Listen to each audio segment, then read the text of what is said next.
I'm Gotta trying to start think. recording actually. Oh Yeah, no. no, but because I was thinking about actually that's the last thing you want to do, I reckon. Like you got to take the pain of like all your kids have to take the pain of going to the local school. The first year is painful, but then the rest of their life will be easy. But if you go the other way, you put them in international school, then it'll be easy or easier, right? Yeah. But then the rest of their life will be painful because they might You not could fully always kind of like integrate. put the oldest ones in international school and the youngest ones in normal because the transition wouldn't be as But difficult. 7 is still young, bro. If they were 13, 14, okay, I get that. Yeah, maybe. You just have to take the Maybe. bitter medicine in the beginning, and then it will be all right, I reckon. It's Yeah, just man. it's mostly language. In terms of culture, they might never be exactly the same as a Tunisian born and raised, but language gets you what 70% of the way there, and then the other 30% you're never gonna really sort out anyway. Mm. You must be thinking about schooling and education for the kids now. No, no, I just want to like homeschool my kids, to be honest. Yeah. So, but Yeah, have you thought like are you doing that now? Are you yeah, yeah. active? Yeah. Yeah. Actually, I How's don't that know if I going? ever said this on the podcast, but my wife does a nursery at the house, Oh, nice. just with like five, six kids. And I was like, it's like do they call that a micro school? Micro school. Yeah, you spoke about trying to do that, but I don't know if you actually ever did. Assalamu alaikum. A few years ago, the conversation about masculinity and Islam popped up. And of course, I took a big interest in that. And some of you might know that I actually wrote a whole book on Islamic masculinity. I went to the Quran, I went to the Sunnah, I filtered out the red pill, I filtered out the feminism, and I came down to what a good Muslim man looks like. It's a really good book with tons of stories and examples from the Sahaba, from the Prophet ﷺ, from the other prophets of how to be a good Muslim man. It's entertaining, it's not too long, and I'm offering you the free first chapter. If you click the description below, then I will send that over to you. And then if you want to get the full book, you can get the full book. We also have the audio version. So check it out. See you around. It's called The Shepherd's Way. But Yeah, yeah, we've go on. been doing that for about a year, somewhere between 6 months and a year. And it's good, bro. Like, it's like my eldest is involved. He's like nearly 5. And yeah, it's good. They just do like, what do they do? They memorize poems, they memorize Quran, they play games, they do some maths, they start doing a bit of science, they do a bit of English as well, like reading or something.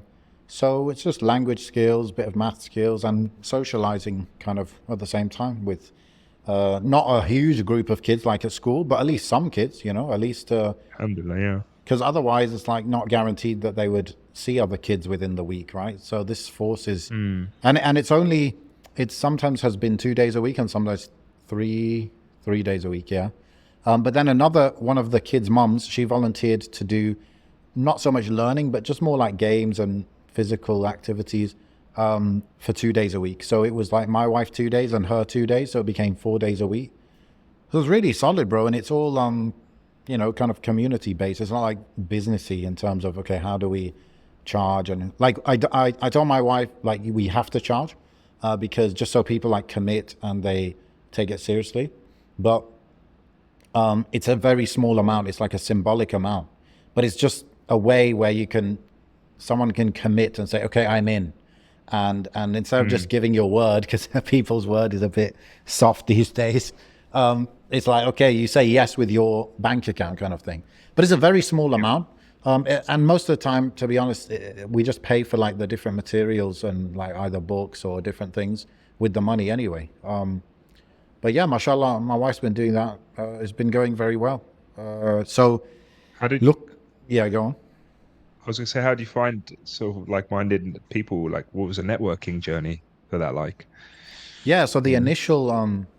the initial kids, they're just like my wife's friends' kids that meet Mm. the certain age group, general age group, and yes, and then so there's only like five, six kids. So most of them are like that. There's a couple others that have joined, and they're just like friends of friends kind of thing. So like Right. we don't need a huge group, you know. And actually, it's the beauty of it versus school is you could actually be picky. You were like, look, this kid, Mm. like, if anyone wants to come, and this happened like once or twice, someone wanted to send their kid, so we're like, okay, we'll do a trial. We'll do like a week or two. If they're like badly behaved, for example, or their Arabic is not good enough, then we just say sorry. You know, they're not a good fit. Right? Yeah, yeah. And that way, your kids only mix with kids who are not going to influence them negatively. And I really wanted to make sure it was an Arabic environment, even if they're going to learn some English as well. But I wanted it to be Yeah. Arabic first. So there are a few, like all the kids have to speak Arabic because everything's in Arabic. But then a couple of the kids only know Arabic, and then the other kids know Arabic and English. So yeah, that's kind of how we're doing it. It's very hard for my wife. It's very tiring and stuff. But mashallah, she's up for it, and it's worth it, Mm. bro. And some like other mums, they like ask her like, "Oh, could you take my kid?" And it's like they're either too old or something, yani, that wouldn't be suitable. And I told her to tell them like, well, why don't you do it? Like, if Yeah. if your kid is not the right age range or whatever, well, you can start one yourself, you know. And that's the truth. Like anyone could do this as long as they're not working like a full-time job or whatever. They can do it. It is very hard, but this is amazing. An amazing, what's the word, service to the community to offer such a thing, especially not in exchange for any money. Like just to put it into perspective, yeah, my wife could probably charge 5 times what she's charging, and it would be like very normal. So it's very Yeah. symbolic. But that's how you kind of make it fi sabilillah, yani. And obviously our kids benefit as well. So I think this is the problem, bro. When either, for example, when the cost of living is so high that the both parents are working, then the mother is not freed up to do these things. And that's what we've discussed, I think, Mm. about in previous episodes, which is like an amazing thing about a man working and providing and his wife not having to work is that not that the wife can now sit at home and do nothing, or she just like cooking and changing nappies. No, she could actually have a contribution, and she doesn't have to charge for that contribution to the society, to the community. Obviously, when your kids are younger, it's going to be harder to provide extra service to the community. But at some point, when your kids are not all very, very young, especially, you can do it. And it's tiring. It could be tiring. It could be hard. But this is an amazing opportunity for serving the community, Annie. So, Mm. yeah. Where's all the families from then? They all, I know you said some speak English, but are they all from the UK? And what is the kind of link to Arabic? What Arabic countries do they come from? So, one is Syrian, one's Palestinian, uh, one is half Jordanian. So these all Mm. like speak Arabic because of that, Yeah. because of their background. And then one family is from the UK, but they lived in Saudi, so they picked up some Arabic that way. And let me think, who's the other one? There's one more. Oh yeah, one is actually American, but she was like doing Arabic lessons for a year, and so she kind of has the gist of it. Oh wow. Like African American, yeah. So it's quite a mixture actually. Yeah, that's really cool. Got a little caliphate growing. Yeah, alhamdulillah, bro. That's what I'm Throw the saying. buzzwords Like around. sometimes you just gotta do it, bro. And like how did we even do it? Like I was like applying some business principles to it when my wife was gonna start it. I was like, don't commit to anything. Just say we're gonna do. I can't remember what it was, but it was like a 2 month trial or something, and just see how it goes. Yeah. And don't feel like you're boxed into doing it. And that's what happened. And then after the trial, they were like, yeah, great, good. There's some difficulties to it or downsides to it compared to normal school, of course. For example, when my wife was nearly giving birth, it's just like we just shut the whole thing down for a couple of months or whatever. So that kind of Yeah. thing can happen. One of the ladies, she struggled to bring her kid every day because of she didn't have a car, and the transport was like expensive every day. So she kind of had to take a step back from it for a bit. But like, I guess Yeah. normally a school would offer like transportation or whatever. And yeah, actually, the last few weeks, maybe 2, 3 weeks, it's been off because some of the kids got like whooping cough. One of them actually, Right. someone got quite ill, so we just kind of had to like stop it spreading. But it's good, bro. Like, I can imagine, and this is what I said, I think, when we discussed homeschooling before. I can imagine this kind of model, this general model, yeah, of like 5, 6, 7 kids in a home, right? Few hours a day, 3, 4 hours a day. I could see that scaling in terms of age. Like, my son could still be learning everything he needs to learn and more from that kind of general model at the age of 12, 13, 14. Like, I don't see why not. You might have to bring in tutors instead of like my wife doing it, like Yeah. just for more specialized things or whatever.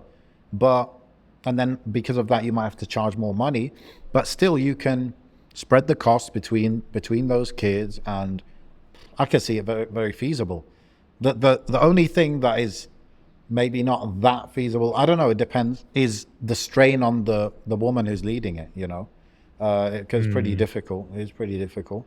But I think that would get easier when, because all our kids are young, you know? So when our kids are a bit older, then it's easier to manage those things.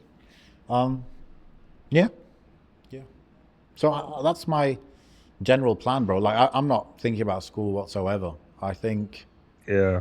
this micro school model, bring in some tutors here and there, do some trips, day out trips, have it very flexible where it's like, yeah, after a, like, what am I saying?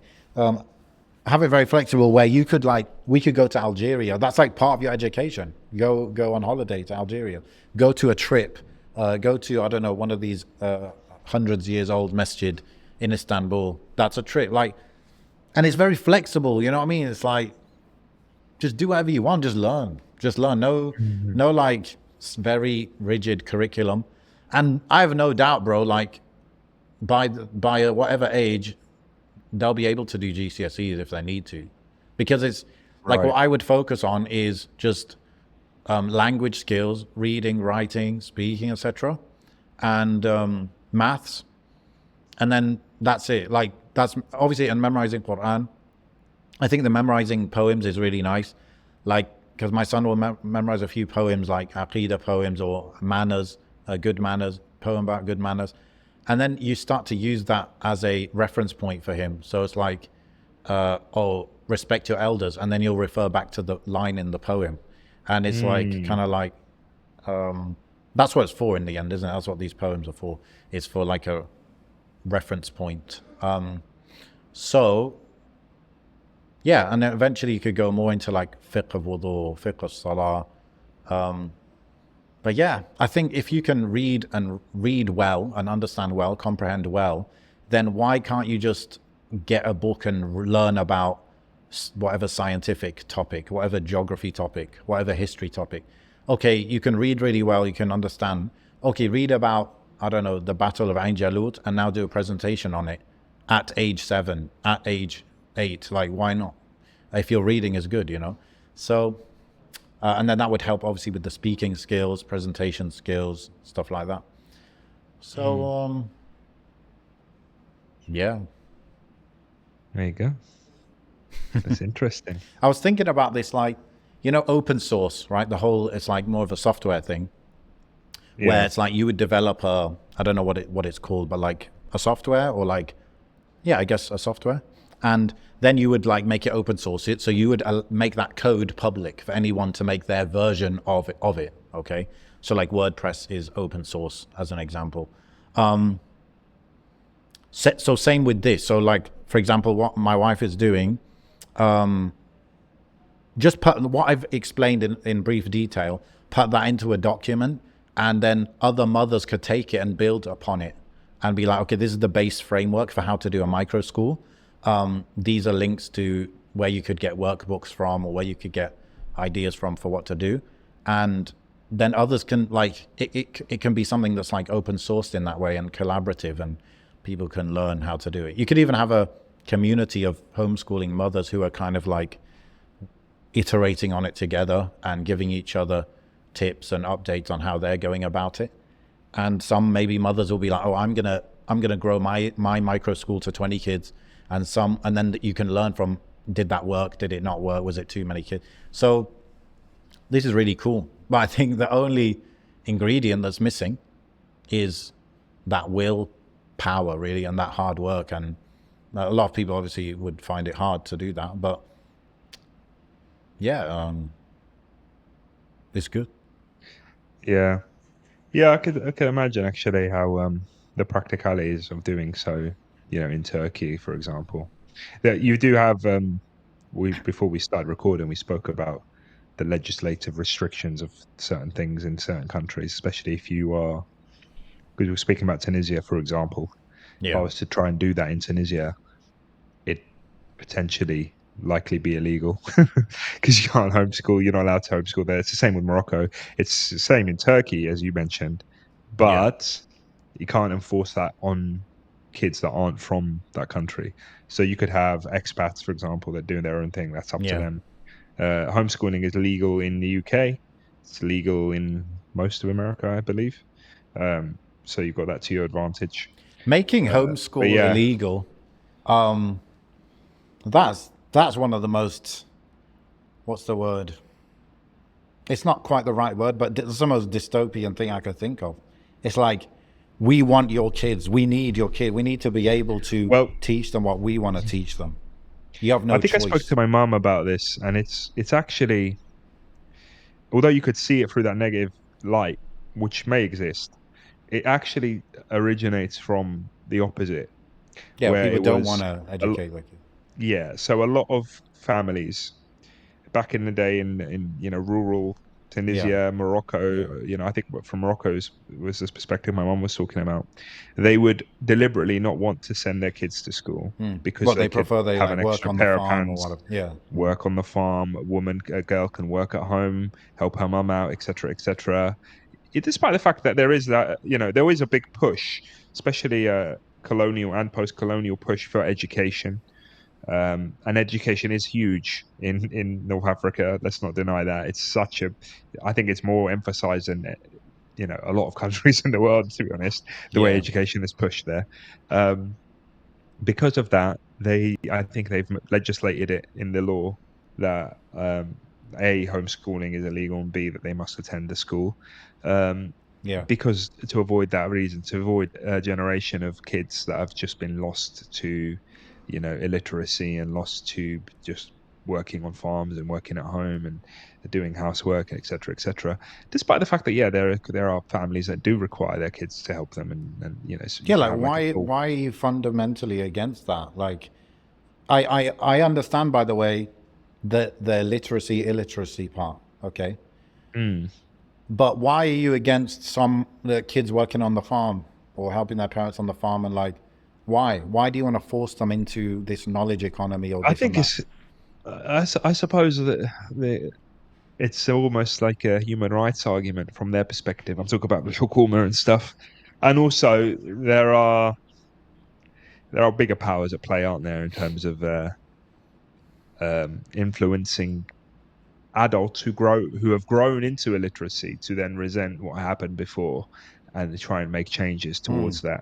So you will have generation, I've seen it myself, generations of people that can't read or write in Tunisia that are constantly regretful and blame their parents or blame their family members from holding them back, etc., and who do realistically struggle, in the modern day.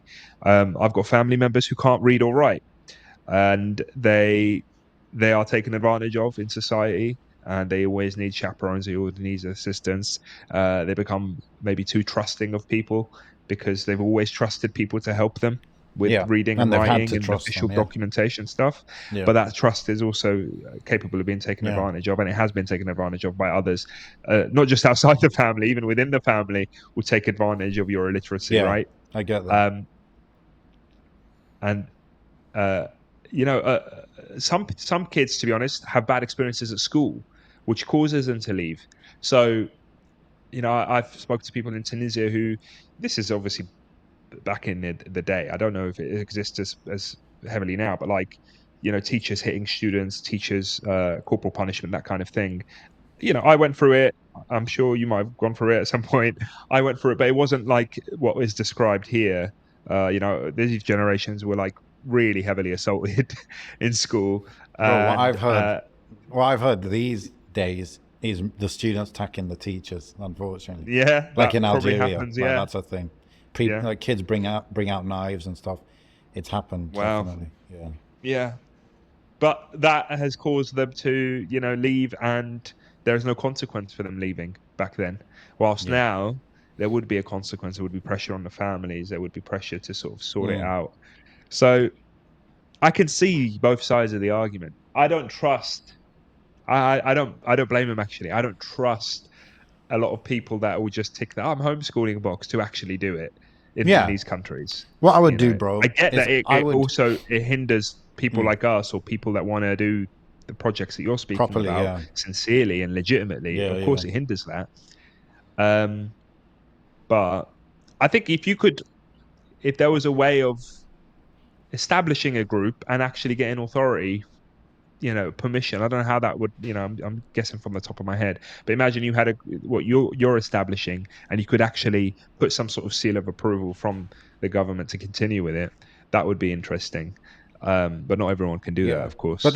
they wouldn't want that because they want centralization, you know, they want control. And when you have thousands of micro schools, you can't control that. That's the whole point of having schools which are like controlled by the government, and they have a certain curriculum, and the teachers go through certain certifications and all that.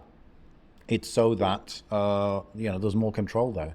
But I think what I would do, yeah, just to kind of take a middle ground perhaps, is I would mandate kids to go to some level of school to learn to read and write. I would Mm. mandate that. Now, that might be kind of full-time schooling for a few years, and then maybe after that it would just go down a little bit in terms of hours or days per week. Because, you know, once you can read and write, you still can improve, right? A lot of the comprehension skills are still developed into your when you're 10, 11, 12, etc., right? But not everyone needs Yeah. that 100%. But we would have to establish like what is a level where you're not going to, like you said, be taken advantage of, etc. And They could I would just they do that. could really, I mean, just to continue on your middle ground, they could enforce it by enforcing the exams and not the actual Yeah. curriculum in the school. So they could Can say imagine like there's this the maths, loopholes English, people would look science for. exam that has to be taken. It's like a shadow that Yeah. everyone has to have, Yeah. and this Yeah. they do it every year. And at this Yeah. age, that needs to be taken. Here's a curriculum, figure Yeah. it out, kind of thing. But I wouldn't Maybe even put I don't know. science in it.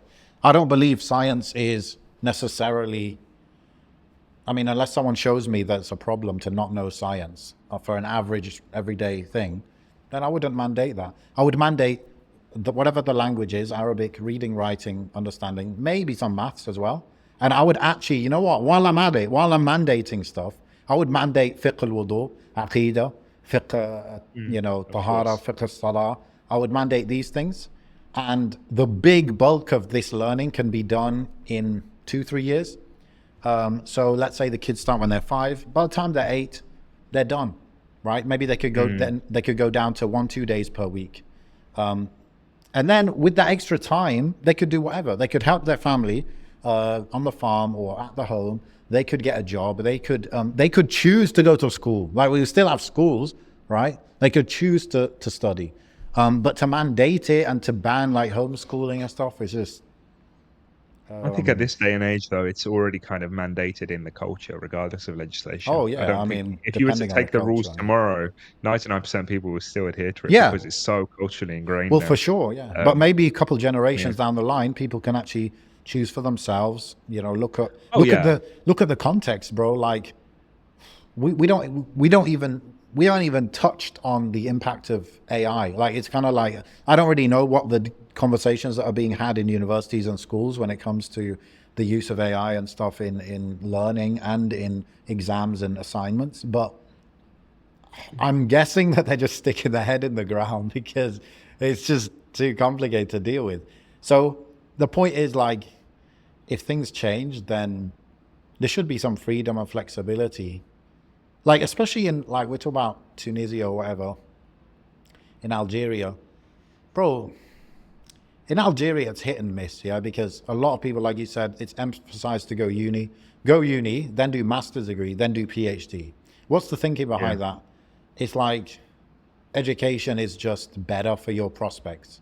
Now, it could be better. If you end up working in a uni, you're sorted, right? That's basically like Yeah.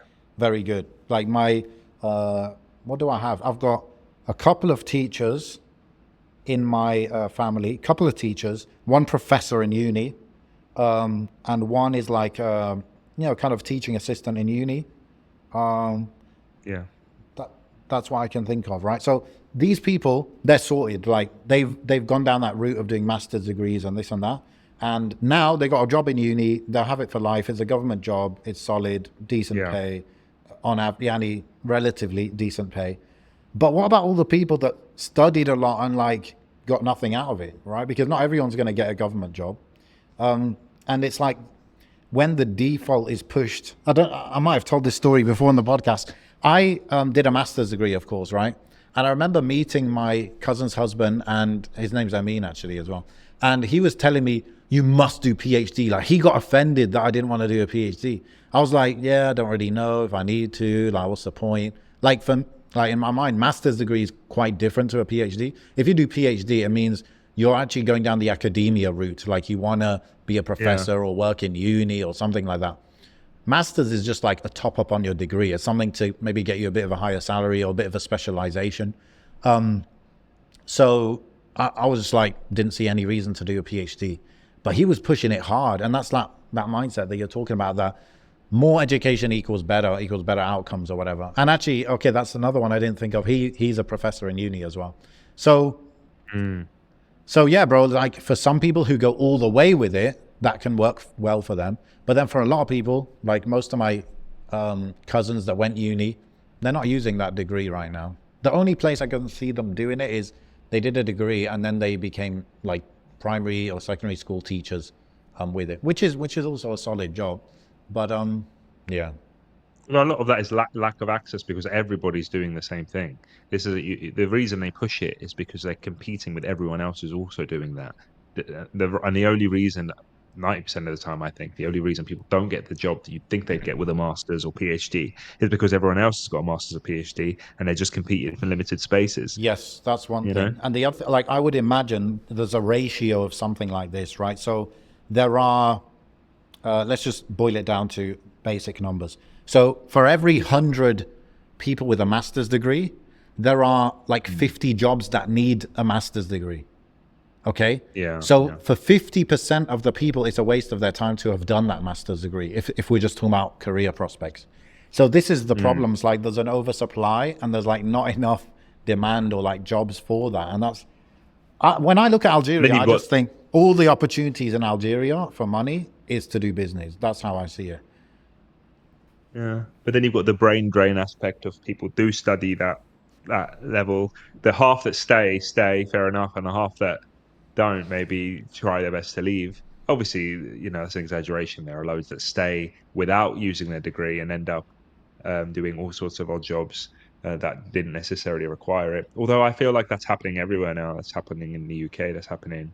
I studied criminology and sociology. I'm not using those degrees at all. Yeah. Um, but a lot of that was not because I thought, oh, I'm going to get a particular job with it. It was back with the pressure of school telling you that you should do it and you need to do it. If I had all my options given to me back in the day, when I was at college or just before I started college, I might not have went down that road. But because the culture of everyone must go to uni and everyone must do this and there was a big push from colleges to just have that success rate of kids going to uni. Yeah. So they would just shove you into anything because that was the only option you kind of had. Uh, I But think it's not as what you're saying, bro, is bad like now. there was this book I read on education, and a big argument he was making is what you're saying, which is the value of a degree is diluted because everyone is doing it. And so if we stopped Mm. like pushing it so hard and mandating it and all that, then it would just even out to like the same situation where it is now, where it wouldn't, it would have more value. Like those that want to do a degree or want to do a master's degree, they would have more value. And those that don't would still have a chance. There wouldn't be so much table stakes. So, yeah. Well, I think we were part of the last sort of, not the last generation fully, but we were the last batch of generations that had that kind of pressure. And now there's way more information out there. Yeah. Sometimes I do, and I shouldn't, but I do get a little envious of the generations that are out there now because of the access of information they have that we just simply didn't have back then. You didn't have like all of this info via social media and YouTube and God knows what else, just to learn about the world and your options. We just didn't really have that back then.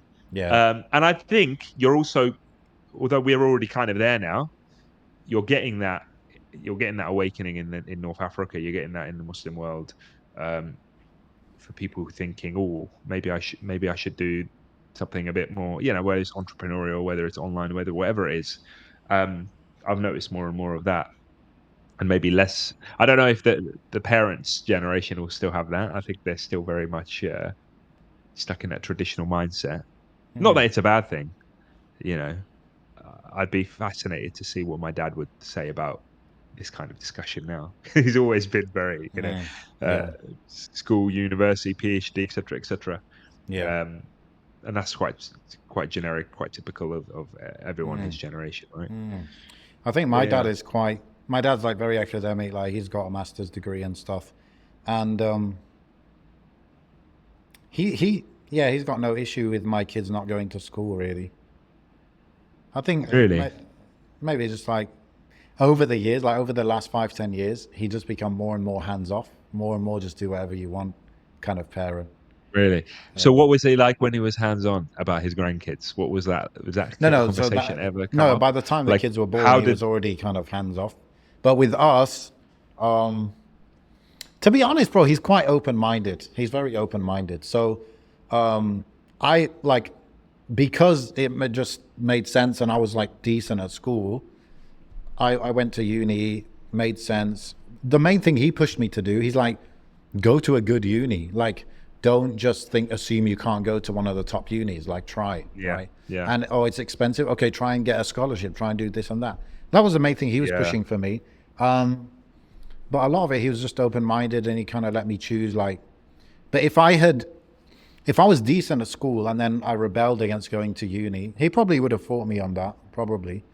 With my brother, who never went to uni in the end, he was very open-minded. He recognized that my brother's maybe not that type, so he's like, look, I don't mind as long as you're working hard and you're going in a direction, it's fine. Like, yeah. So Yeah.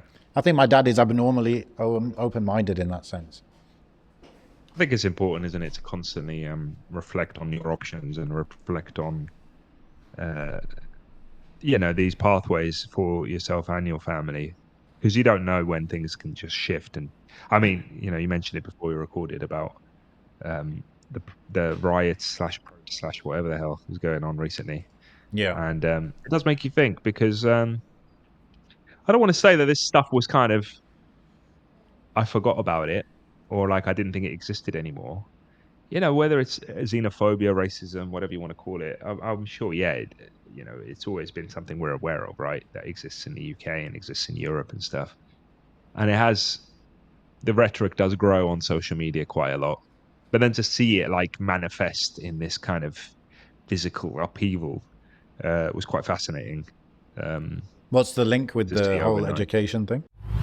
Assalamu alaikum. I mean popping in here just to mention the 4 things that were pillars of alhamdulillah the success that I've had so far. One is coaching and mentorship. That's having people who are a little bit ahead of me in life guide me and make me really question the next moves I'm doing and whether I'm truly committed to my actions. Number 2 is accountability. Having somebody check in on me and make sure that I'm doing what I said I would do every week. The third thing is brotherhood and good support. You know, they say that you are the average of the 5 people that you surround yourself with. So having good people around you. And number 4 is purely having that drive, that hunger, that mindset of driving myself forward and becoming above average, making sure that my ambitions and my reality and my work rate are in line with each other. And these are the 4 things that I've combined in my Muslim men's community, the front row. If that sounds interesting to you, if you're looking to crush your goals this year and really become that average and really become that above average person, then click in the link in the description and you can join the waitlist to find out when it opens next. See you around. Because this also exists. These people also have kids, and their kids are also at these riots, and their kids go to the same schools, and do you know what I mean? That you doing that and removing them from those environments is also a form of shielding them. Whether that's taking them to a different country, whether I that's doing see. microschooling in the West or whatever it is there's reasons we do it, right? It's not just because of wanting to teach them our own thing and let the school curriculums decide their own fate. There's also physical protections. There's also cultural protections. There's also, protection from people that want to do harm to them, or people that want to, whatever it is, because I just think of like schools as a whole, not just the education, but also the environment, the culture, that walk to school and back from school, what that kind Yeah. of conversation looks like, what that does for a child. And that's what I'm saying, like just considering those factors, especially in the climates that we're in now. Not everyone has the ability to do what we're talking about. But they always have the ability to reevaluate their options all the time, constantly. And I think that's what's important. Don't just like shut the book and never consider Update it. your Just firmware. constantly. Yeah, I mean, we constantly do it on Mind Heist, and I'd like to think we always do it personally anyway. It's just to self-reflect. We go over the same topics every few weeks or few years or whatever, because we've got to reevaluate what our situation is. And yeah, I find myself rotating across a lot of things because situations have changed, because lifestyles have changed. Whilst a lot of people do stay stagnant, it's like, okay, this is it for me. This is a path I'm on until Yeah. death. Yeah. Um, Even like the vaccine topic of vaccinating your kids or not, that's something that I still haven't educated myself on. And there are a few books that people recommended in the Mind Heist group, and I've got them on a list, and I need to read them. And that would be like, I don't know, it's just something that came to mind in terms of something that I can further develop on and learn about.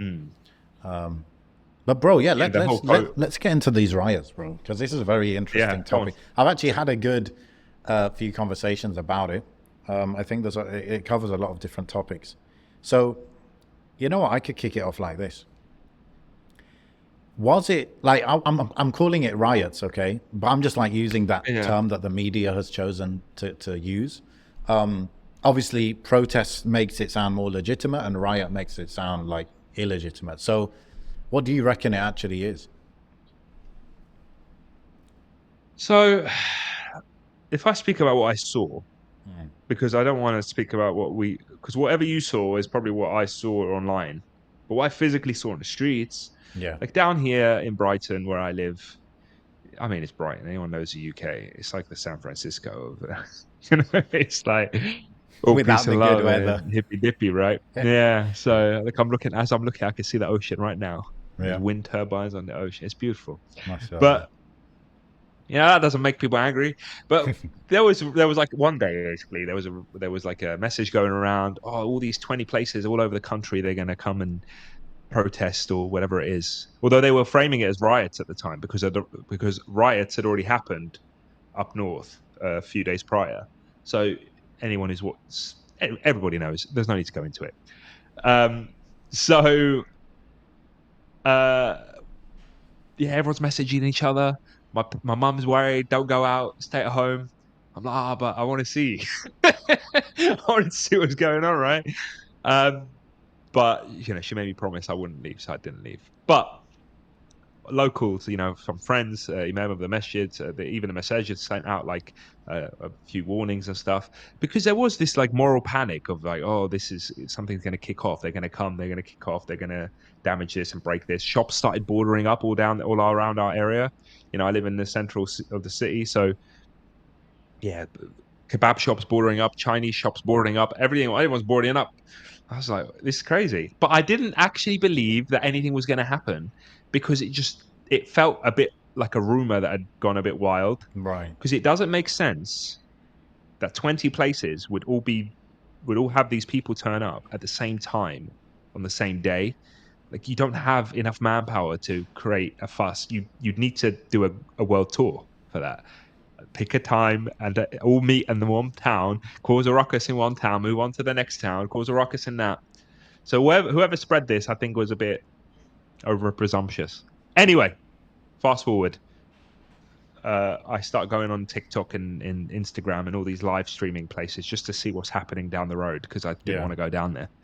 And there's loads of like anti-fascist protesters turn up, anti-racist, anti-EDL, anti these, and 100 turn up, 200 turn up, 2,000 eventually turn up, and I'm like, where are the where are the racist ones, so to speak, or the anti-immigrant ones, whatever you want to call them? Anyway, long story short, bro, about 7 of them turned up, 4 to 7 turned up. You've probably seen the photos. If you search Brighton, you'll see it's comical. There's like 2,000 anti-fascist people, and then you've got these like 5 to 7 people just stuck in the middle, looking very sorry for themselves. I'm And that surprised was, they didn't and just turn actually, around and go home. if I look out of this window here, I can see where they were, because I could see the police cars, I could see the crowd, and I could hear them as well. But at that point, I was like, well, this is ridiculous. I just turned off and stopped monitoring. And yeah, I was blown out of proportion. It was also blown out of proportion in many other places in the UK. However, there were places where there was a decent turnout. There were places, like you said, where the riots did happen, especially up north. There were places. Bristol had a few things going on. I think Manchester might have had a few things going on. There are places in the UK. It's diverse. It is really diverse across the UK. So, even Walthamstow in London, for example, massive turnout. Not a single one of these people came. Massive anti-protest turnout. Not a single one of these people came. So there are no-go zone areas, I think, for these So places. you're saying basically that there were some riots, but then there were also some protests, and there's like some. Yeah. So the riots happened initially. What towns were they? I forgot. Like Liverpool, maybe. Yes. Yeah. So Hull. obviously, it all happened allegedly as a response to the stabbing of 3 girls in Liverpool, Southport, sorry. And they're saying, well, this was bound to happen, and the response was bound to happen eventually, and this is it. This is the straw that broke the camel's back. But every day there are things that could potentially spark riots and protests, and they don't. And every day there are white people killing black people, or black people killing white people, or and I use that as a general term. There are all sorts of crimes that happen between races and between cultures and between whatever, but you don't see riots every day. So some people might but get a bit conspiratorial about that. I don't really care. I think it happened, and we just deal with how it happened. For those Muslim families and for those ethnic minority families that are in those areas, I did feel really scared for them, because, if you see some of the videos, it's just gangs of people just running around with their hoods up and throwing bricks at, houses, and smashing cars, and just destroying. It reminded me a little bit of, actually, no, it didn't. I was going to say the Arab Spring, but no, it wasn't that, because we didn't want to destroy our own countries. We're going around breaking down other people's houses. Yeah. And allegedly, these people are angry with the government. Really, they agree with they're angry with immigrants, yes, but they're angry with also the policies of immigration. They want the governments to stop it, and that's what they professionally say. The ones that wear suits and ties say, no, it's about the immigration policy, it's about this and that. But then smashing up. I could understand, and I'm not condoning it, obviously, but I can understand them going fear mongering and smashing up ethnic minority businesses, which they did do. But then some of them were like you could see them just throwing bricks at random windows. You don't know who lives in there. Throwing bricks at Wow. cars and smashing up cars. You don't know whose car that is. Yeah. It was very much so. That's the Mob riot element. mentality. Yeah, yeah, yeah. Yeah, that element of mob mentality that was there, and you can't argue against that. Right. Um, and obviously, that's not to also undermine the counter response. Like there were groups of Muslims that were going out to confront these people, and I didn't watch or see too much reporting on that, but I'm sure there were stupid acts made and stupid Yeah. responses done because the mob mentality is contagious on both sides. Yeah. You know, Yeah. there are going to be people in the Muslim community and ethnic minority communities that put their hoods on, uh, get surrounded with other Muslims and like-minded people, and that euphoria just goes through them, Mm. and they're just like Yeah. And they likewise might doing start crazy stuff. by thinking like, yeah, we need to show these people that we're not easy targets, for example. And they think the way to Yeah. do that is to basically give them what they want, give them a Well, good fight, basically. the stupidity, I say stupidity, maybe that's a bit harsh, but the lapse in thinking there is that you fail to see, you fail to analyze the situation correctly, because these people are already being dealt with by the police. You can already see that the rioters are assaulting police officers, throwing bricks at police officers, already made an enemy with the police. So the police have already basically position themselves in a way that they are going to go after these people, which they have done, which they've started throwing heavy sentences on these people in the courts and Yeah, stuff. like they Um, sentenced them already, like very quickly. yeah, Yeah, because 24-hour court, they fast basically wanted process, to send that message. Yeah. set an example, absolutely. And so you also embroiling yourself where you don't need to, you know, you defend yourself to that extent when the systems are broken. Yeah, yeah, Okay. yeah. When there is no one left to defend you. Yeah. I mean, there were people, I'll be honest with you, I saw some articles of some people just, I don't understand the decisions that go in ahead. And the lack of literacy with the law is really troublesome.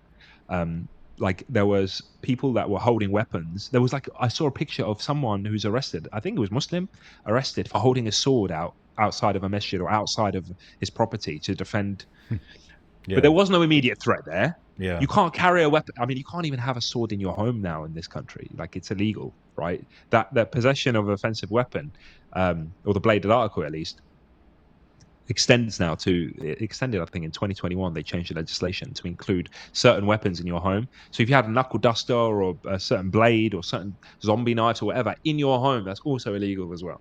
All right. Why did they Which some call people, them zombie knives? I think they're just like massive, aggressive looking knives that you'd probably want to kill a zombie with, right? Right. No, I don't know. Also, can I say this is completely new territory for me? Legislation regarding the Online Safety Act. So that came out last year, and I really need to look this up because I keep seeing people getting arrested and charged for it on Yeah. both sides. A Muslim guy I read earlier. Um, actually, I sent some. I think it's really important we speak about this because here we go.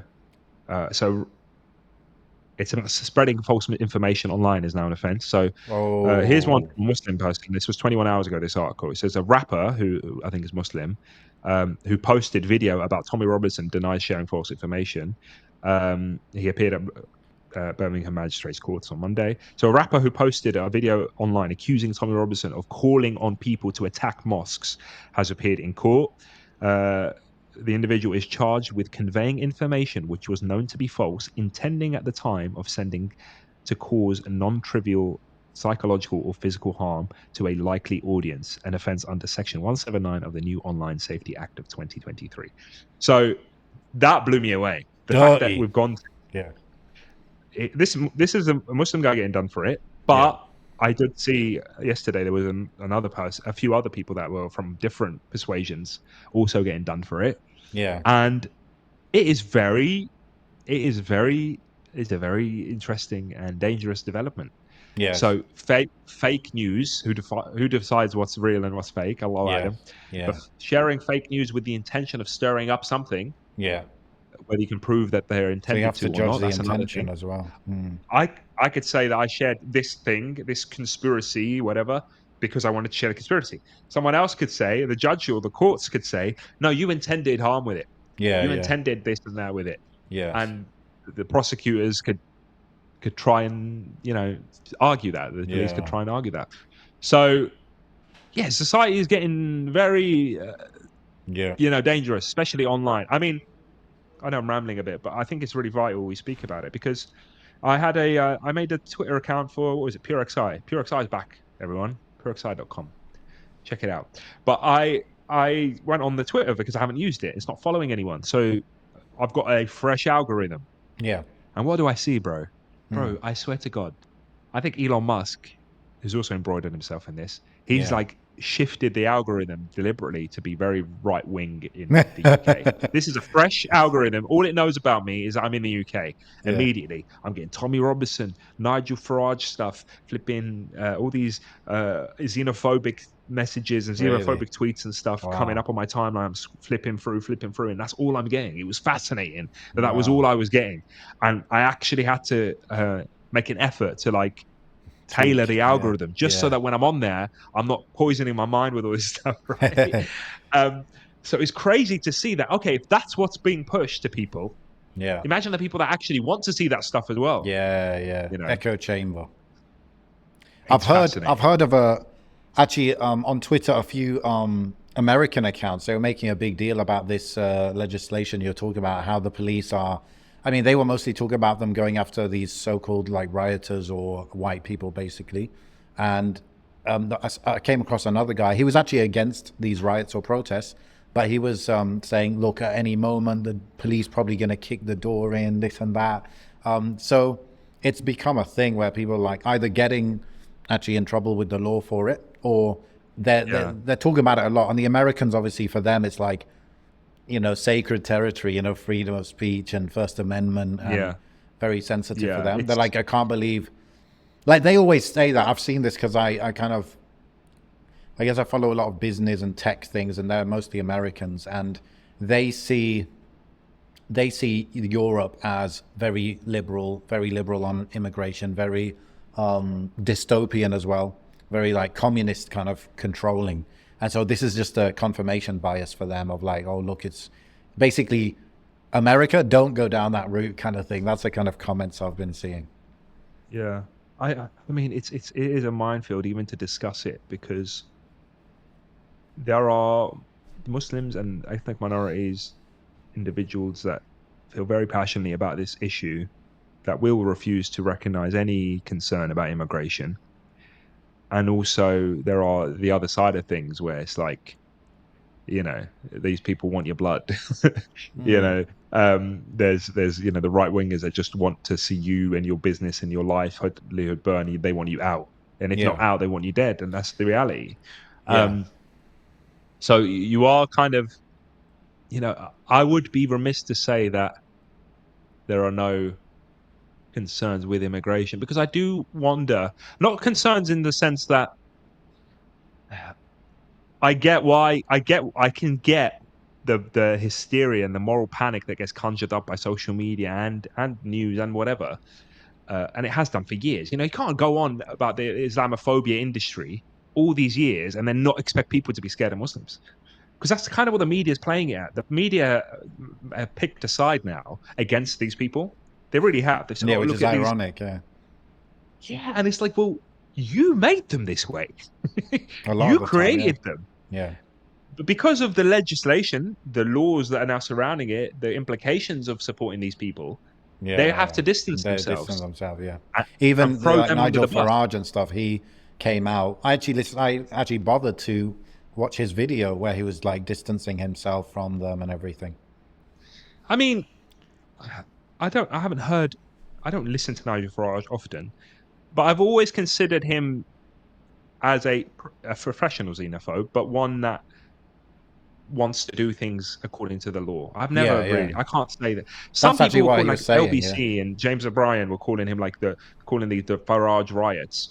I wouldn't. I would say Tommy Robinson was more of a Instigator. in line with this kind of an instigator. Yeah, because that's the kind of culture he comes from in the sense that Yeah. the culture of the EDL and every EDL march I've ever seen is full of these people that are not very intelligent, prone to violence, have all sorts of criminal records. I mean, if you pick them out in the crowd, out of the 7 people that turned up in Brighton. I've read an article that said that one of them was identified as having murdered somebody back in the day.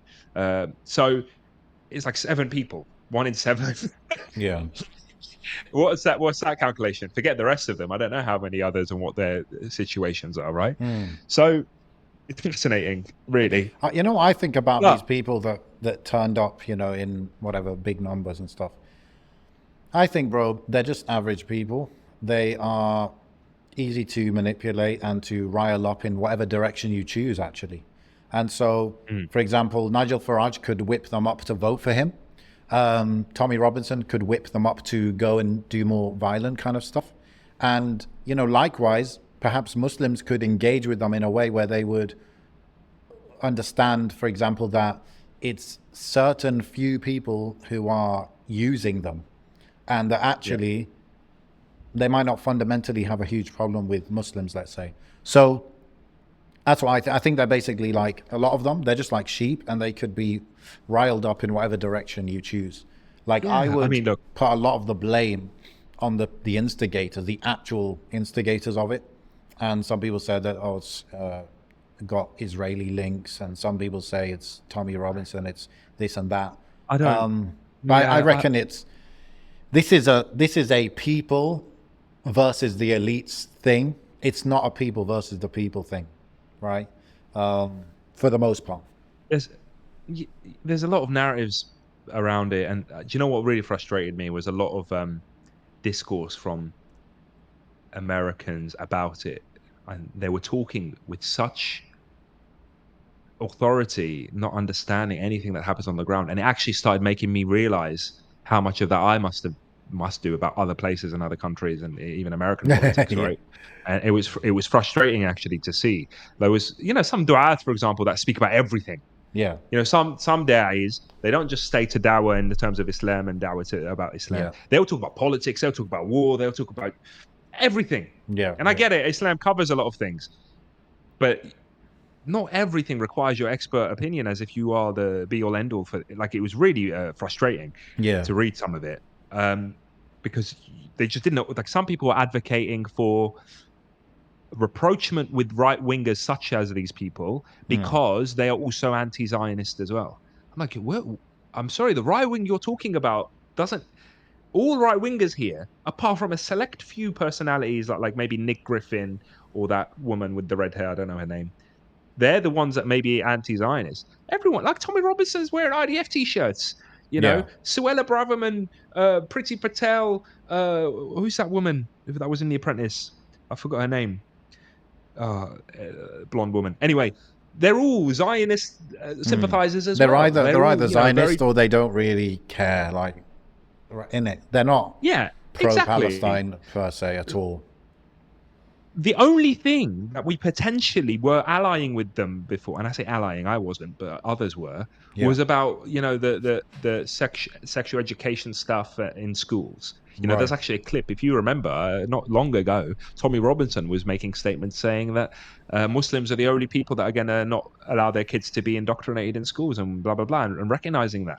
Yes. And everybody was like, "Ooh, new leaf." And even I was like, "Oh, look at that. I bet he'd love to collaborate if this was the angle he wanted to take. That was the war he wanted to fight." Yeah. But that isn't the case, because now this has become that's not the main war that they've got, I suppose. Yeah, it depends where the goalposts are, and maybe sometimes where the funding is and where the engagement can be farmed. Yeah. And it is all about farming that engagement. Let's be real. Like, you get popularity by talking about the things that rile people up. You get money through that. Your name grows, your status grows, because you are the bastion of what everybody's thinking and feeling. But all this that we're saying is those few at the top in it that are kind of leading it. Yeah. But it's a feedback loop, isn't it, bro? Because I mean, yes, look, let's not deny that there are shady figures out there, and there is money and being deposited and God knows whatever else. I mean, the MI5 were doing it. I saw an article yesterday saying that they were looking into whether any of these riots and the EDL stuff and whatever was being funded by Russia to destabilize the UK. And that to me just sounds like, well, let's find something to pin on Russia, which fair enough. Maybe they did. Anyone else could have as well. Yeah. China could have. Israel could have. Yeah. Anyone could have. Yeah. Really. But it doesn't change the fact that we did this to ourselves. And I Yeah. say we as in the media, the British media did it to Right. themselves. Yeah. Yeah. Yeah.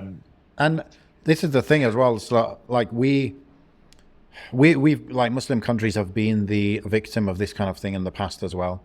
It's known that whatever country will use minorities in Muslim countries to destabilize things, etc.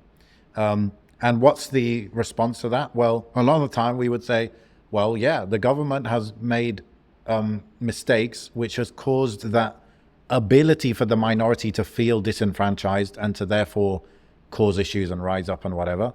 And like, you got to be strong internally so the external thing can't affect you.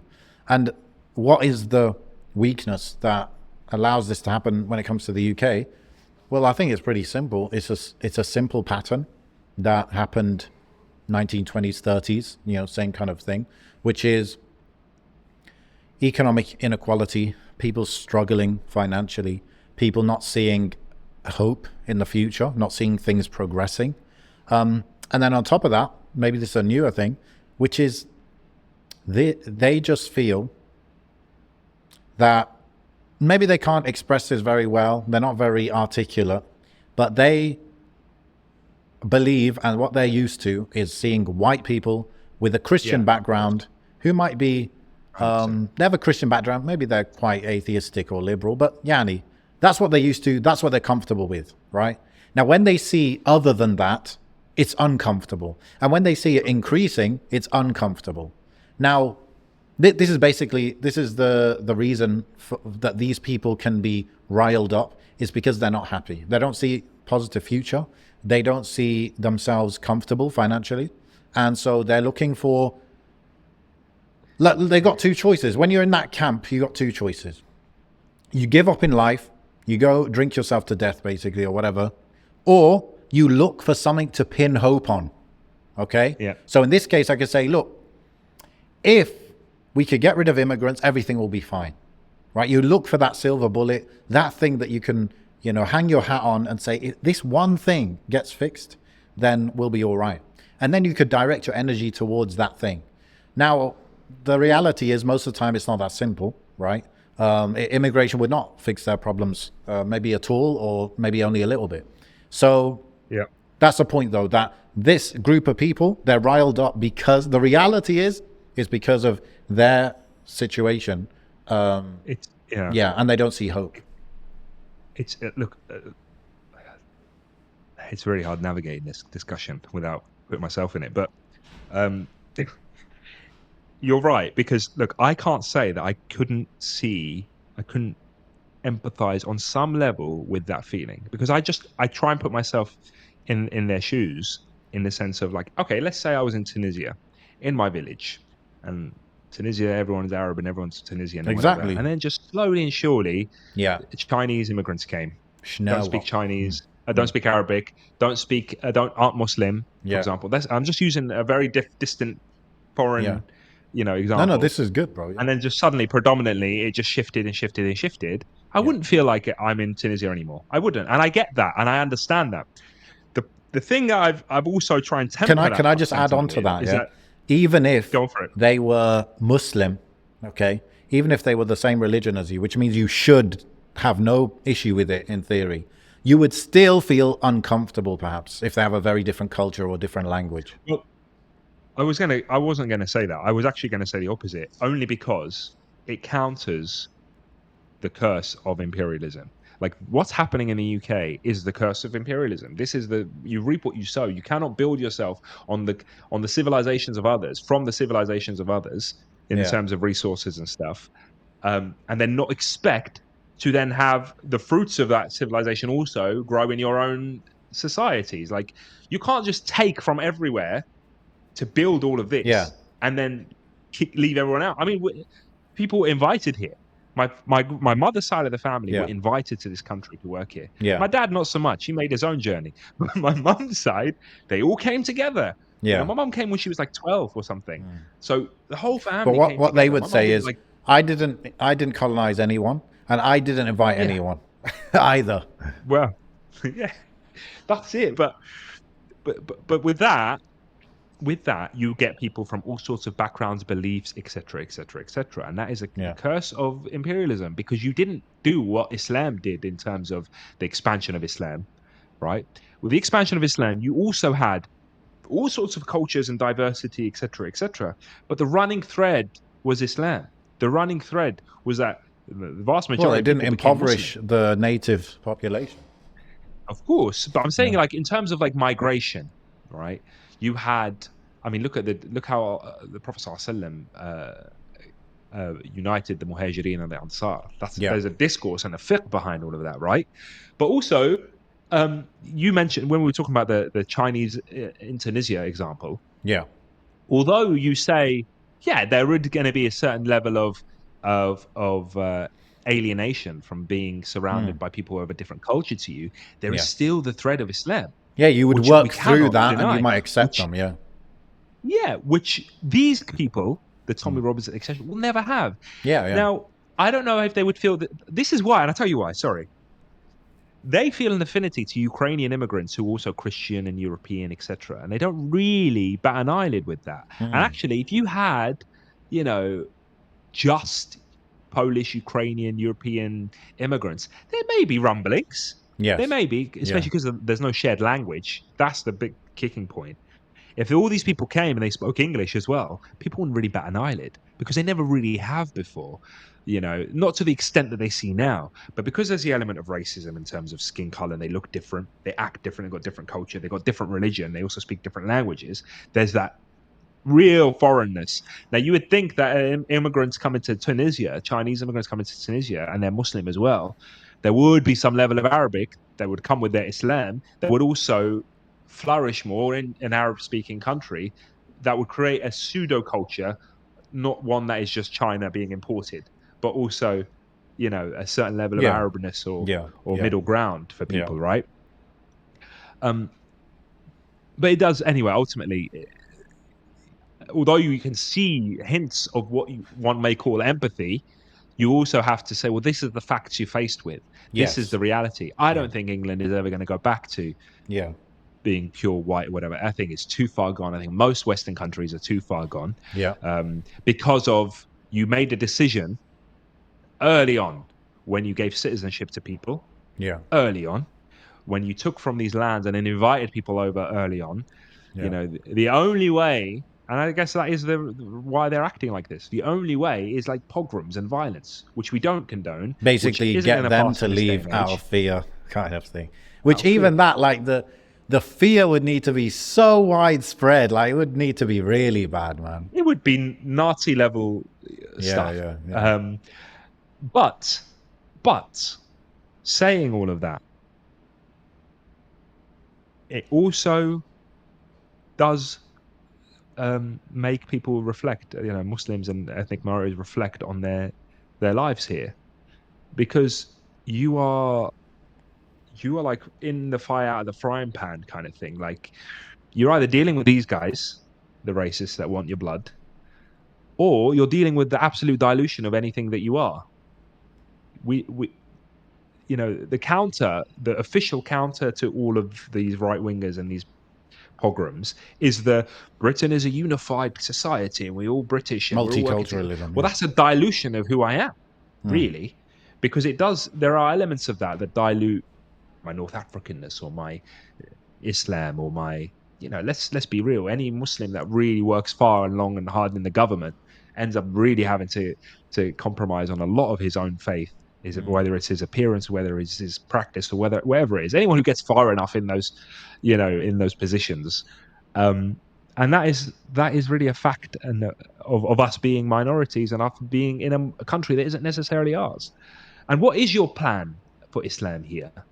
Like that's something I ask myself every day as a Muslim in the UK. It's like you might not want to say it out loud, but some people do. It's like, well, would you like England to one day be a Muslim country? I think every British citizen who is Muslim has a right to want something for his country. If he sees, like, the people want to shame you for saying that. There was a big thing going around.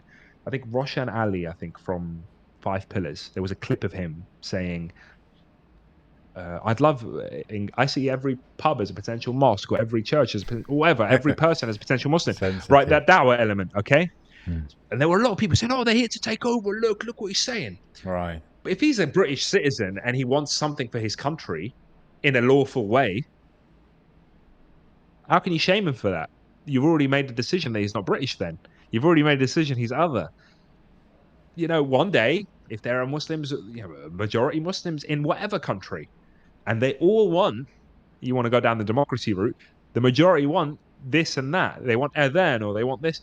Who are you to say? They're the citizens now. But at the same time, are we ever going to get there? Are we just going to be minorities forever? Um, what is the future Islam of our kids, or the future Islam of the Muslims in the UK or in the West going to look like? And it's all these big unknowns, and it makes Mm. you think. I mean, people dropping out every day in terms of the West, people dropping out to make hijrah for all sorts of reasons, and it does make you think. It makes you think about the future. Yeah. Mm. Well, even non-Muslims are leaving the UK because they don't feel like there's a future there. So many of them going either Dubai or going Australia or whatever it is. It's it's So it's it's just interesting because a lot of it's a lot of economic. those people talk about it from a economics, cost of living, Yeah.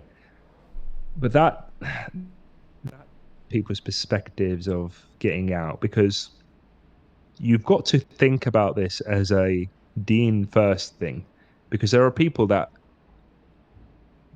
can only go right now to a third world country, a third world Muslim country. I don't like the terminology of third world, but let's use it for the sake of this argument. They can only leave England and become citizens of a country that is economically far worse off than England. Mm. Yet, what is your priority? Is it your deen, your religion, your identity as a Muslim, or is it the bills are high, the money that's not going anywhere, the taxes I'm being charged, and obviously there's wiggle room within that. You could earn pounds whilst living in a third world Muslim country. You could navigate that in a way. You've got assets that you're bringing over, maybe an education that would benefit you over there. Allahu alam. But you just got to reevaluate, because let's be real, the majority of people that say they're going to leave the UK, well, they go to a much more economically prosperous country that they can have better, comfortable life. Oh, yes, and it's Muslim as well. So that's why I'm going, because it's Muslim country. Not everyone can go UAE, Saudi, Gulf, Kuwait, Qatar, whatever. Not everyone can do that. Yeah. No, I'm just talking Well, about that is the non-Muslims are also, some of them, Yani. There's a bit of a yeah. brain drain, I think, from the UK as well, just because the feeling is not that positive these days. I don't know where else they would go. Even the UK people, apart from the Gulf, like it has become the new Some go to Europe, Australia, maybe America. not America. I wouldn't consider anyone with the right mind, like right state of mind, thinking that going to America makes sense, because it's even worse, from what I understand. Yeah, I mean, obviously, I No, family it that went to depends what America, and industry you're it didn't in work and out. which state you would be going to. But I think Possibly, yeah. people who are quite high up in their career, they could go to America and make a lot more money and stuff. A lot more opportunities in that Yeah, side of yeah, things. I guess so. You're right in terms of that actual, Yeah. the pay for certain professions is definitely going to be more in certain places. I mean, Hamza, for example, went to, he's back now, but he was in Australia for maybe a few years. I can't remember how long. And he's like, I don't want to come back. He had to come back, but he's like, I don't want to come back. It's amazing. And he's a doctor. So, um, Yeah, yeah, yeah, I'd love to get him on actually again about his experience. But yeah, he was for sure. he loved Australia. He loved being a doctor in Australia. He felt like he was way more respected and compensated for his expertise there than he is in the UK, right? Mm, mm, Um, so there is that, and I appreciate that, and I get mm, that. And even like, I mean, look at Tommy Robinson every summer. He's not holidaying in Cornwall, is he? He's going to Spain and he's going to Cyprus and Tenerife. Like, mm. I the other day I was on Facebook, and when these riots came to Brighton, I wanted to see the comments, see what the people are saying, right? What my neighbors talking about. So there were some people in the comments that were definitely sympathizers, and they supported this action. So I went through their profiles. I wanted to see, like, what kind of people I'm dealing with here. One guy, very vocal, very pro riots and pro whatever, going through his thing. He's like looks like he's got like a handyman slash builder, bricklayer. I don't know. That's what I could gauge. And like his recent holiday was just in Turkey. Like all his stuff was in Turkey. He had a Turkish, holding a Turkish flag, etc. And it just made me think, like, yeah, people go on holiday, fair enough. And these people do go holidays, and they probably enjoy their holidays, but they just want what they can get out of these places. They don't want those places coming back home and following them, you know. Yeah, yeah, Um, and I just find that basically what I'm saying is like not all of it is just pure hatred for the other and the ethnic minorities, as some people maybe go into extremes of saying. There are definitely people that have that. There are definitely yeah, a significant proportion that have that pure hatred and just want just a Puritan white race to prevail. yeah, But some people just like their space, and they want their space, and they want what they yeah, can yeah, recognize. yeah. And I mean, Um, it's an experiment, bro. Like this whole globalization thing, it's a new phenomenon, especially in Europe. You know, like if you look hundreds of years ago, like Europe has always been very territorial. You know, always different kingdoms fighting each other: the British, French, the Germans, and the French, yeah, the Italians. Like, there's always been that beef. So yeah, you know, they're not quite known for like tolerance in that sense, even they couldn't between even other white stay people, you in could the say. European Union together, bro. They couldn't even stay united. Yeah, yeah, yeah. But what about like immigration wise, right? Like I was trying to understand what the complaints are like specifically, and I know not everyone is this how do you say it? You know, eloquent to be able to explain what they want. Some of them they just don't want the Iraqi law, right? Mhm. But Yeah. but but like what is the actual issue? Is it with legal immigration or illegal immigration? Do you know? Okay, so there is this notion of illegal immigration, Yeah, but technically it doesn't exist, really. and I'll tell you why. Because their issue is with asylum seekers. Now there is an asylum process. Yeah. Now what would answer their question isn't illegal immigration; it's stopping asylum. Okay, so It's you're saying stopping all the asylum people that seekers they from call illegal immigrants are asylum seekers. because people who come on boats, for example, it says Yeah, like stop the boats. That's the notion, yeah. Stop the yeah, boats. Those people, they yes, come in yes, not as illegals, they come in with a story of asylum yeah. seeking. And is that because the Okay. UK has signed up to some agreement that says that they won't turn anyone away? Is that I it? think so. I think it's also like I don't know if it extends beyond the European Union, but there is definitely like a UN asylum seeking thing Exactly. going on, Yeah. right? Okay. Yeah.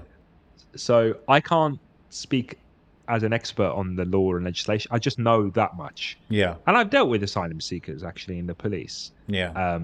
And they do have stories.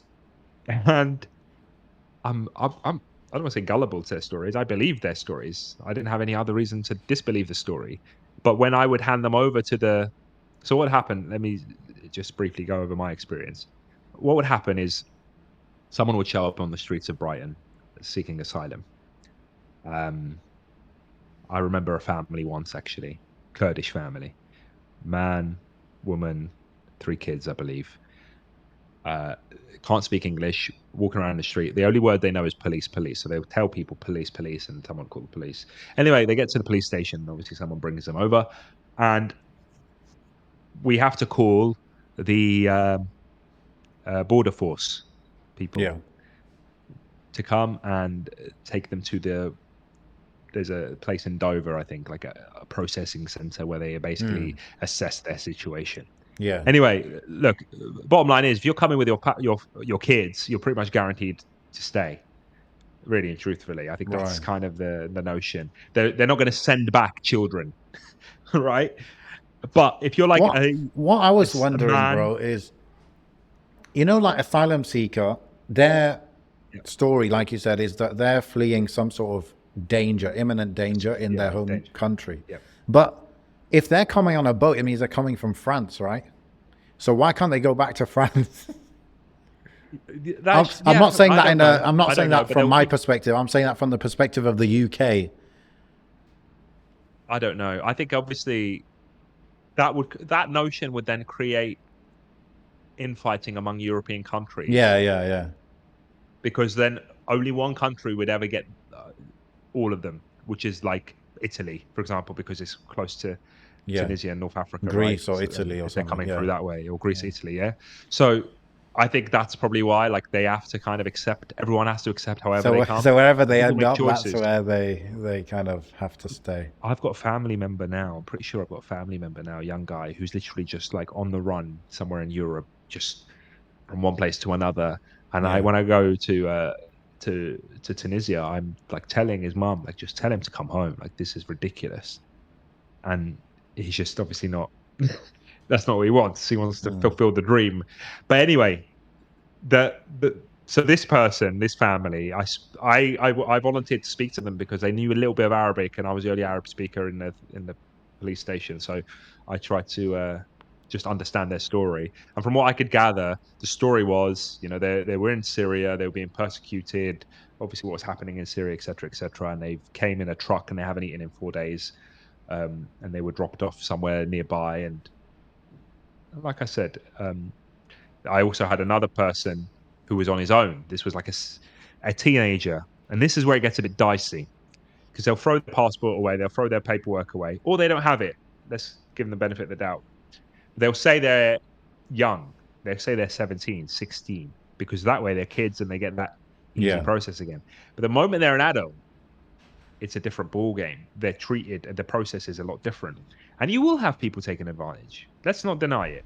I mean, when the people came to take this kid away, there, I said, "Oh, this is the story." I tried to explain to him. This is what he said to me. It was another Kurdish individual, I believe, and I was like, "This is what he said." Essentially, his story was he wanted to marry someone who was Arab, but he's Kurdish, and then they before he could marry her, whatever, they stormed his house, balaclavas, and beat him up or whatever. And then they said that if he doesn't leave, they're going to kill her, kill their own daughter, whatever. I don't know, something. It's Bro, been if a that's a few made up years. story, that's pretty good because he's going for the protect women and protect minorities in one go. Yeah. Anyway, at the end of the day, whatever the story was, I might be missing it or messing it up a bit, but it was something along those lines. It was something to do with him getting married or falling in love with an Arab girl or whatever. I relayed that story to the border force, and they were like, "Oh yeah, we've heard that one many times." Like, Oh, they'd really? already heard that one, that same Yeah, yeah. thing. And look, I want to be fair, because I've been on Facebook before and I've seen these groups on Facebook. Oh, it's fascinating actually. I forgot what they're called. They're called like Al Kharij or something. Like, they're groups about Mm. this, about Al-Ghurba. leaving. Okay. Mm. Al Ghurba, yes. It's groups called Al Ghurba, Al Kharij, and all these other groups. And it's got thousands of followers, all North African followers. This one was like a Tunisian based one. And it's like people submitting their photos of being on the rubber dinghies, people submitting their photos next to the Eiffel Tower, like, I made it, people submitting their Really? photos of money, people submitting their photos of, and there's like a community Yeah. of, I mean, look, you've got the tribe, not you, but you had I'm thinking of something else, thinking of your clothing brand. You got the front row. Mm. You've got the front row, for example, a community of accountability and, that kind of thing. There are groups like that for people who want to get to the Vlogging the front row journey. of Europe, bro. Yeah.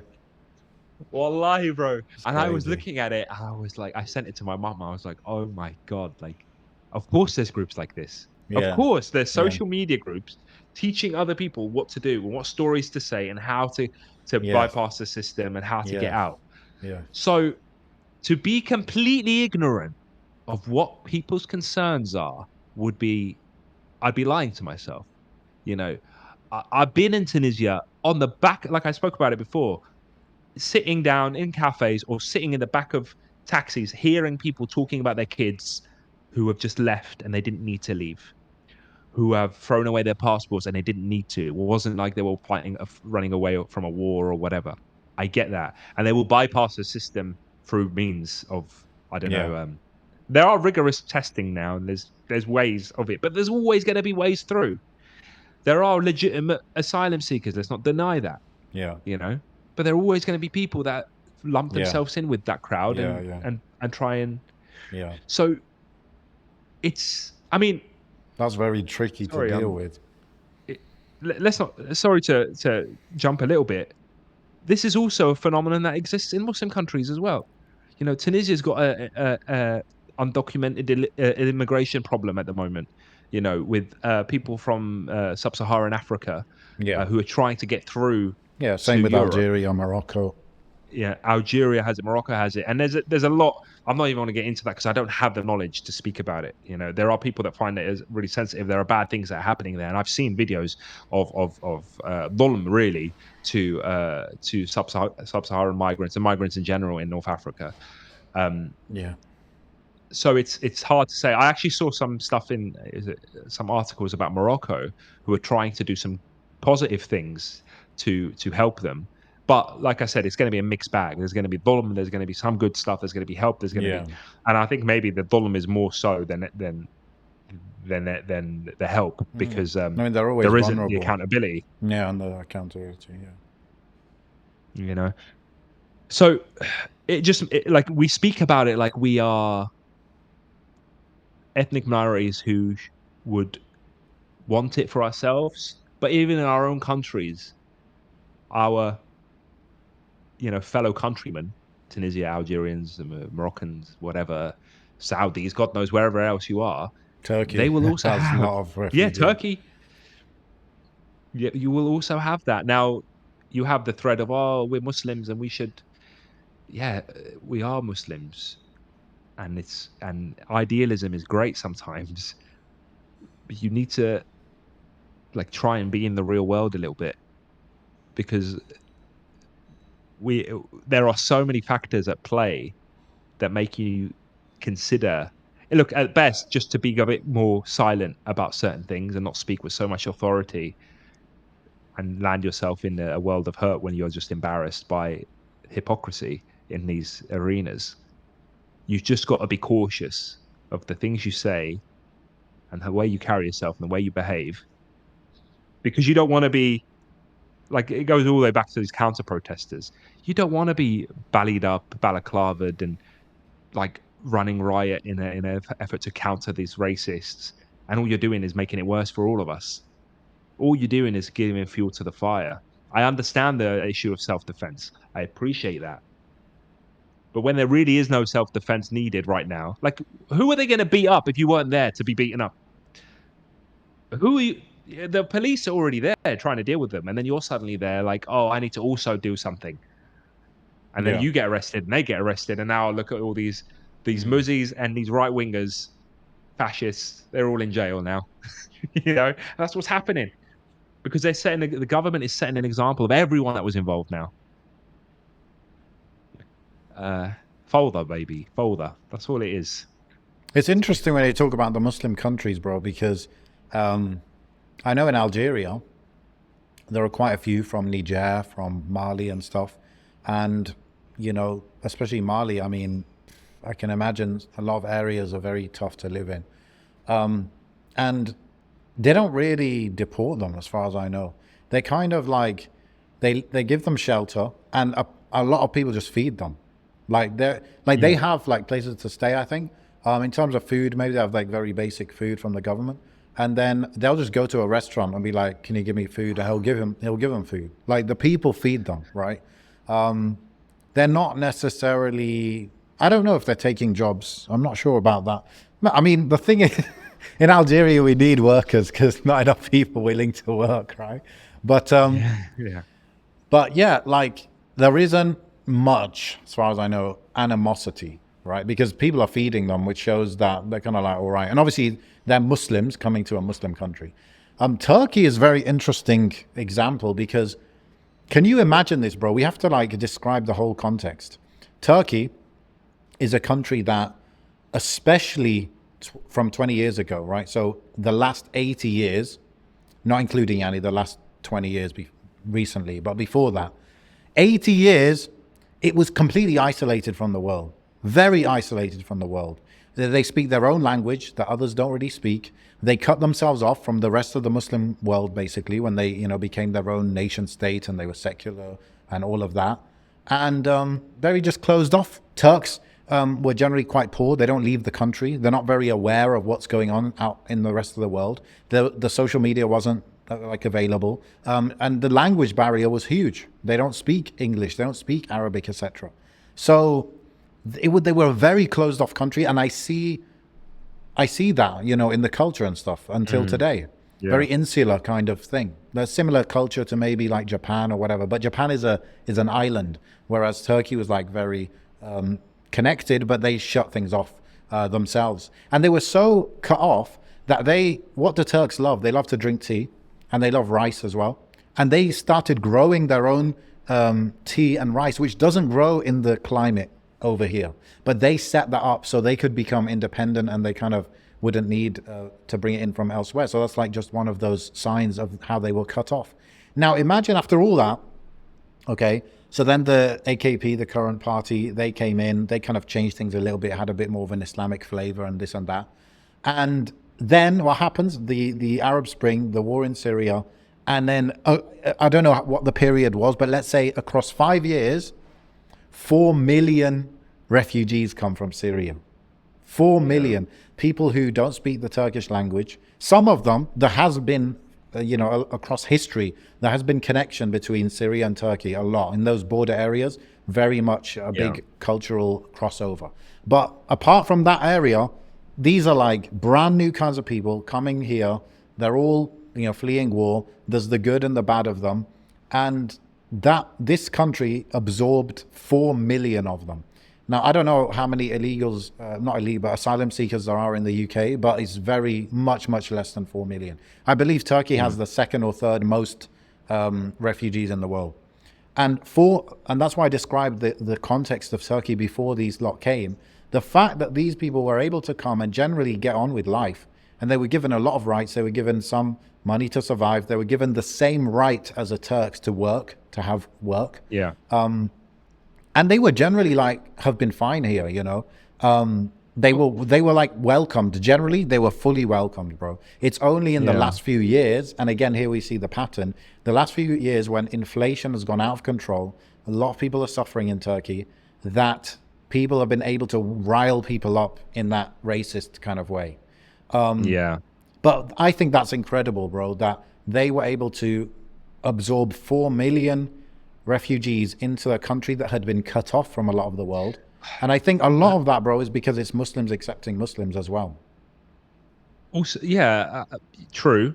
And I think that's there's similarities there to, Ukrainians coming to the UK. It hasn't happened in large enough numbers yet, but I think the same acceptability, like the Ukrainian acceptability was so ingrained in culture that I was going to job fairs in the police and even police recruitment stuff and all sorts of things where it was like, this is a Ukrainian thing and we're doing it because we want to help the Ukrainians. And I never saw anything like that about other people.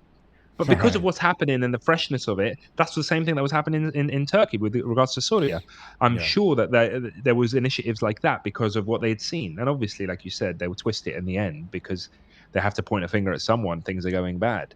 I think it's the same. It's going to be the same for a lot of countries that have shared borders and similar they look the same as well. Let's be real. Like a Syrian and a Turk, you put two in front of me, the average Syrian and Turk, I might not know who's who until they start speaking, right? Yeah. The Tunisian, Moroccan, Algerian, same thing. Well, unless they start speaking, but even then, Tunisian and Algerians just love each other so much, really, that they wouldn't have. There might be some digs here and there, but never beyond, never what we see in other places. Morocco and Algeria may be a bit different, but. But if you were to say if Algeria was to absorb all of Tunisia, which I think they could probably do in a heartbeat, I don't think they can. I would advocate for that. Well, I don't even see the point now. I don't see the point. I was looking at some posts from our president, Heist, and he was talking about he was kirahab with all these new ambassadors we've got for different countries. An ambassador for, I don't know, 3 countries or 4 countries, and they're all anyway. The description was, this is ambassador so-and-so of such and such country. قائم في الجزائر. This blah, blah, blah, blah, قائم في الجزائر. Basically, all of our ambassadors to other countries, so the ambassador for Gambia, for example, Tunisian ambassador of Gambia, was living in Algeria. Doesn't What? even, Why you know not what I mean? living in All Gambia? the ambassadors that are meant to be, living in Tunisia and being the ambassadors and stuff, they're living in Algeria, bro. I don't know why, but they are. I was like, you know what? And the comments were like, "Oh, it's torn us just like another wilaya of Algeria." And I said, you know what? Just Pretty forget it, much dude. is. What's I mean, what? it's Why not? smaller than some of the wilayat of Algeria.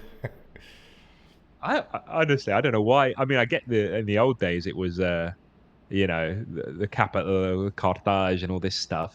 But to single it out now on its own, it doesn't make sense to me. I bet Yeah, some it's Tunisian just nationalists are history, going to isn't come it? for my blood for saying that, but I don't really care. Like, I'm just talking about the real life, Nationalism is the rotten. real.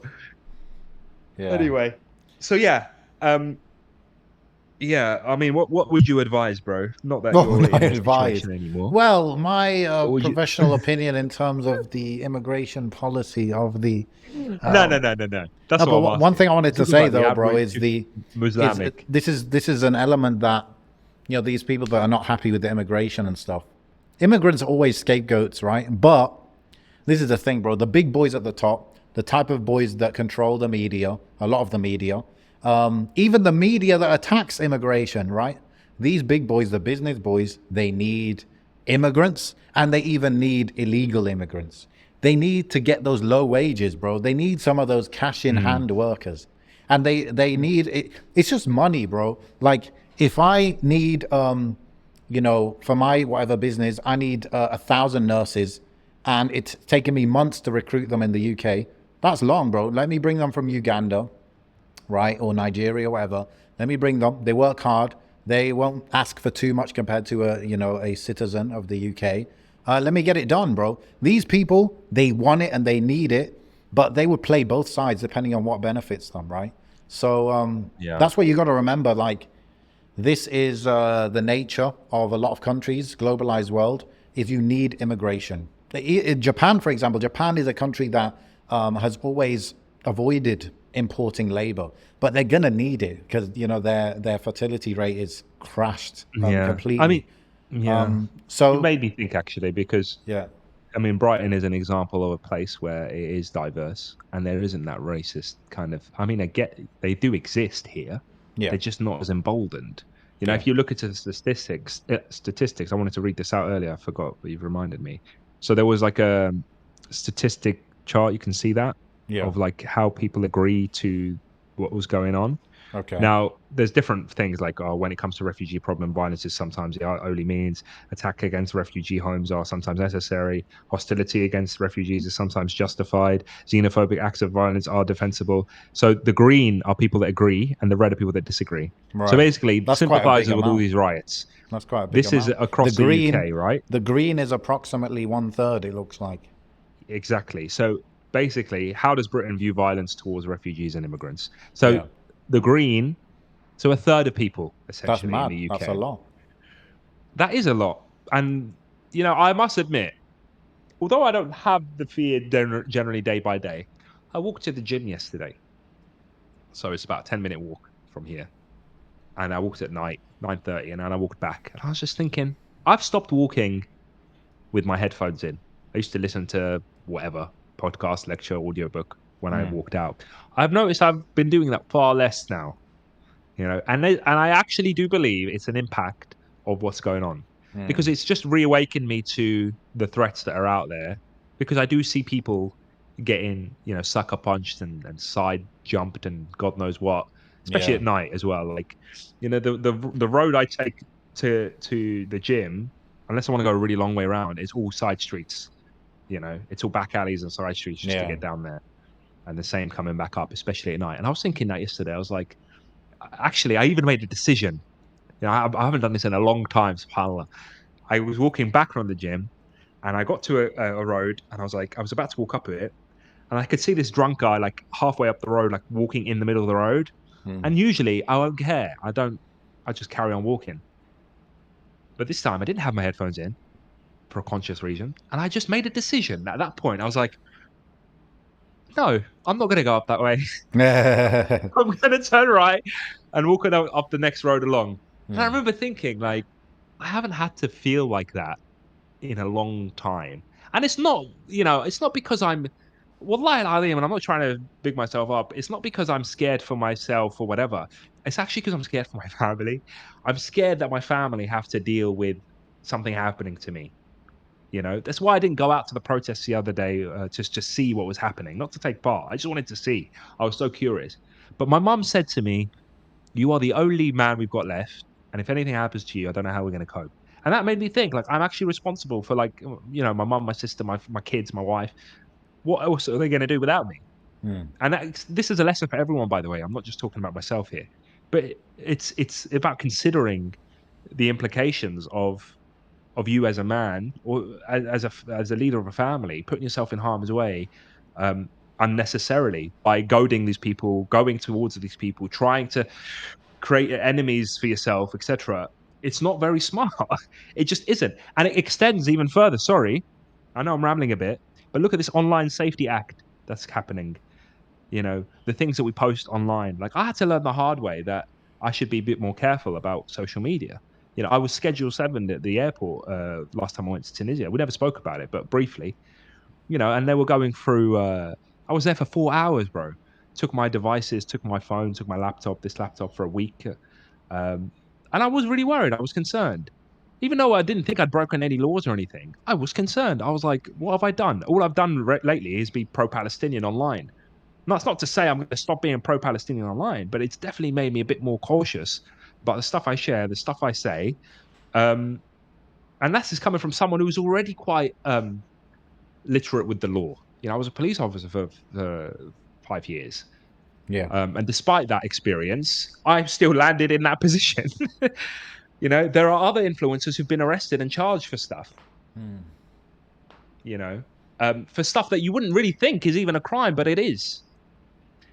And then they're taken away from their families, and they're taken. The system here, you have to be cautious of it. You've got so many fronts that we're battling in terms of our safety and security in this country, in the West in general. Forget the xenophobia and that. You've also got legislations that are limiting your right to express yourself and express your freedoms, or whatever you want to call it. You've got children and schooling, as we spoke about.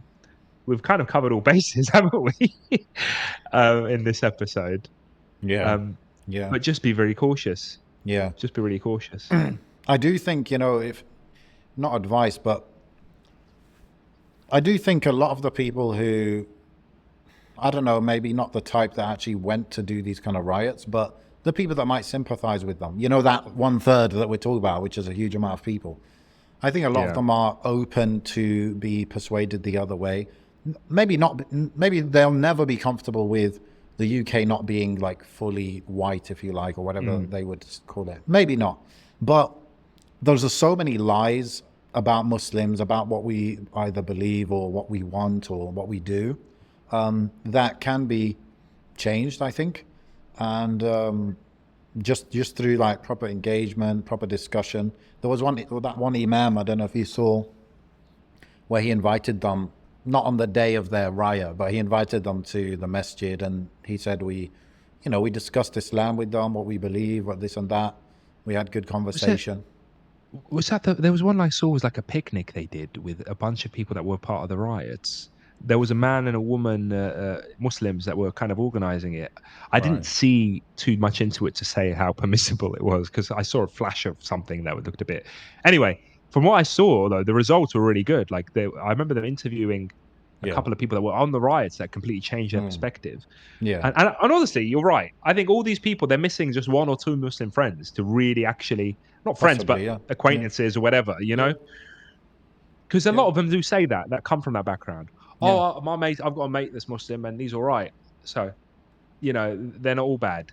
And that does go a long way. Yeah. I And think it really obviously, does. like, if you're going to do that, the first intention should be for dawah, obviously. And then secondly, should be to diffuse potential harm against people, who haven't done anything wrong. I think it's a brand new challenge that people are facing in this, globalized world 2.0, where globalization has reached maybe a peak, who knows? And now people are dealing with the results of that. And as we've kind of covered, this whole thing of should someone be given asylum or not, it's very hard to judge, and you put yourself in the shoes of someone who's legitimately needing a new country to live in. Imagine that was you, bro. Like, you would absolutely want them to just not ask you any questions and just take you in. Yeah. Um, It's yeah. so I mean, look at. I know we never touched on this, and we're running out of time. But even yourself, as an example, there are people like yourself. We talk about hijrah, moving to Muslim countries, etc. Well, there's a lot of people that are moving to Muslim countries that they're not necessarily have any link to. We spoke about UAE, etc. We could speak about. I mean, how many people go to Morocco and say, this town in Morocco has got too many tourists. I don't want to go there. Tourists is just another way of saying immigrants, really, yeah, because it's the same. Although the individual tourist cycles, it's the yeah, same amount of foreigners, so changes to the speak. vibe. Yeah, Yeah, absolutely. Like, you're not going to deal with the same immigrant every day at the same time, but you might.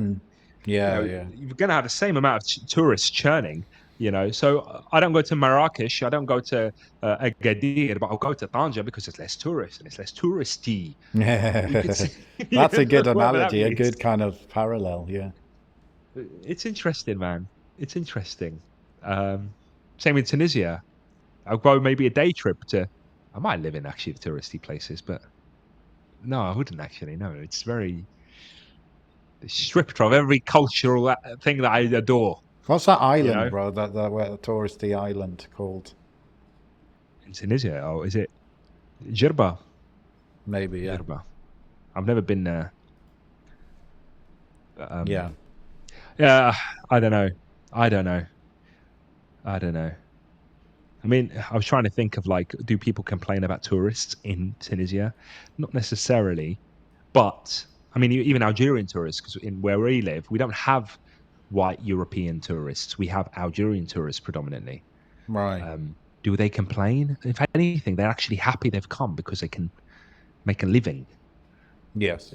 Businesses get reinvigorated, and Yeah. there's even this discourse between Algerians and Tunisians, like, oh, we will visit you, so your places get more money, and you visit us, and it's a kind of brotherly. Man, just take us over, bro.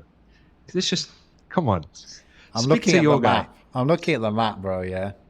Tunisia is about. I want to say it's about 7% of the size of Algeria. Yeah. Done deal, Bro, I'm bro. That's Algerian, it. bro. Done deal. Bro, I looked 23andMe updated a Yeah. couple of days ago. Said I have Okay. 5 new relatives. One of them is Algerian. One of my, like, fifth cousin or whatever is Algerian. So it's clear What's the that we are difference? one people. Of course We we're are one one people. people, bro. Let me just look at the size of Tamarasset. Oh my God. Bro, you know Tamarasset, you've heard of it, yeah? It's a province, a wilaya in Algeria, province in Province, yeah. Algeria. It is about 1.5 times the size of Tunisia. Yeah. You know how much empty space Algeria has? And Well, it's Libya, like both 90% of them. empty, isn't it? Yeah. Bro, it's empty. Everyone's Bro, crowding into Libya, the coastal areas. before the Harb, bro, Libya was empty and all the workers were like Tunisian. My Yeah. uncle used to go there to work. This is the story he tells me. Yeah. Obviously, the turmoil and stuff has changed the situation. Yeah. But we're just pointless, these lines, bro. Pointless. Shouldn't Yes. exist. I know a brother actually, Ahmed, he's officially Tunisian, okay? But he was born, he's Libyan basically, he's Libyan. But when he was very young, they moved to Tunisia and they just like ended up getting that passport instead of the Libyan one. And it's just like, what, I don't even, like, he's like, I guess I'm Libyan, but I've got Tunisian passport. Like, it's like whatever, you know? Yeah, Yeah. that's it. It's all. There we go. Bro, I There love we these. go. I love these like Qabaili kind of names. What kind of name is this, bro? Timimun. Timimun. How do I say this one? How do I say that? Bro, don't Agrut. start dissing. Don't start dissing Agrut. people, bro. My How wife am I is from that. dissing? I'm not dissing, bro. I said those it's people. cool. Like, what kind of All language right. is this? It's some different language. Bjaya, Tishi. You're not Kabaili then. Not that I know of, bro. Must have obviously some kind of blood. You've been You know, Arabized. even Tizi Wizzu. Go tell some random guy there's a That place is- called Tizi Wizzu. They'll be like, whoa, what kind of language is I that? know. It's I different. loved it when bro. I was there. I was like, oh, I saw the sign. I was like, this is great. I love it. Yeah, yeah. Okay, that famous mountain or whatever, Jurjurra. Actually, that Jurjurra. sounds more like Arabic, actually. But We've yeah, all got man. it, bro. It's We all very got it. interesting. Very interesting. I mean, I'll make 80 whatever percent. I'm only 7 or 8% Arab, so go figure, whatever that Oh, is that means. what it says? What it says? You're 80% Kabali, is it? Well, I don't know. It just But says we did Kabali this is not before, didn't one we? It like said thing. 97.7% West Asian and North African, but 7.8% of that is Arab, Egyptian, Levantine, I and don't only think that's very 3.2% scientific, is bro. Peninsular Arab. It's not very scientific. It's not, Um, it's not like it dug up, 500, 1,000-year-old corpses and took their DNA and saw how much I linked to them. It's looking at the people now, yeah, you I know? get that, but it's like, sometimes they'll tell you that you are this much Egyptian, for example. Well, Egypt Yeah. it's a nation state. It's not like an ethnic kind of genetic thing. You know what I mean? Yeah. So I that's don't know how it when they start works. I'm gonna using watch a like video. country names, I'm just not very convinced. Um, yeah, Well, let's wrap it up. let's It's been a wrap it up. 2-hour episode.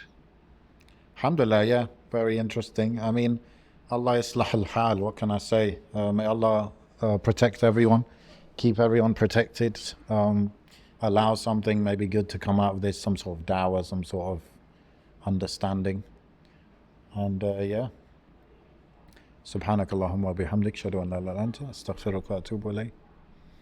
السلام عليكم ورحمة الله. What's the